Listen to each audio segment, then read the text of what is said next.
మాజీ మంత్రి అంబటి రాంబాబు అల్లుడు ఉపేష్ కీలక వ్యాఖ్యలు చేశారు. సీఎం చంద్రబాబుపై చేసిన వ్యాఖ్యల విషయంలో అంబటి పశ్చాత్తాపం పడుతున్నారని చెప్పారు. టీడీపీ కార్యకర్తలే ముందుగా రెచ్చగొట్టారన్నారు. కేంద్ర మంత్రి పెమ్మసాని సినిమా చూపిస్తామన్నారు.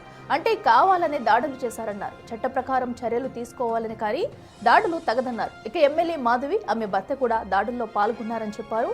అన్ని సీసీటీవీలో నమోదయ్యాయన్నారు ఉపేష్. రాజమండ్రి సెంట్రల్ జైల్లో అంబటితో ములాఖాత్ అయిన ఉపేష్ ప్రస్తుతం ఆయన ఆరోగ్య పరిస్థితి బాగానే ఉందని వెల్లడించారు.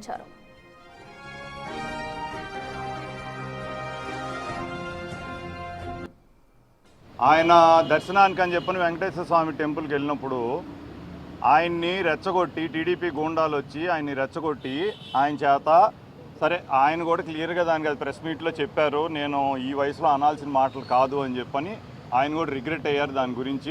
అదంతా అయిపోయింది. సరే దానికి ఆయన లీగల్గా కాన్సిక్వెన్సెస్ ఏమున్నా సరే ఫేస్ చేయడానికి రెడీగా ఉన్నా అని కూడా చెప్పారు. దానికి తగ్గట్టుగా ఇప్పుడు జరగాల్సినవి జరిగినాయి. ఒకళ్ళు సెంట్రల్ మినిస్టరు పెమ్మసాని చంద్రశేఖర్ గారు ఆయన ఏమన్నారు, 24 గంటల్లో రాంబాబు గారికి సినిమా చూపిస్తామని అన్నారు. సినిమా చూపించడం అంటే ఏంటండి అర్థం? లీగల్గా ప్రొసీడ్ అవుతాము, చట్టం దాని పని దాన్ని చేసుకుపోతుందంటే అది వేరు. సరే అది లాస్ట్లో ఏదో తోకలాగా తగిలిచ్చారు, కానీ సినిమా చూపిస్తాం 24 గంటల్లో అంటే ఏంటి ఆయన అర్థం?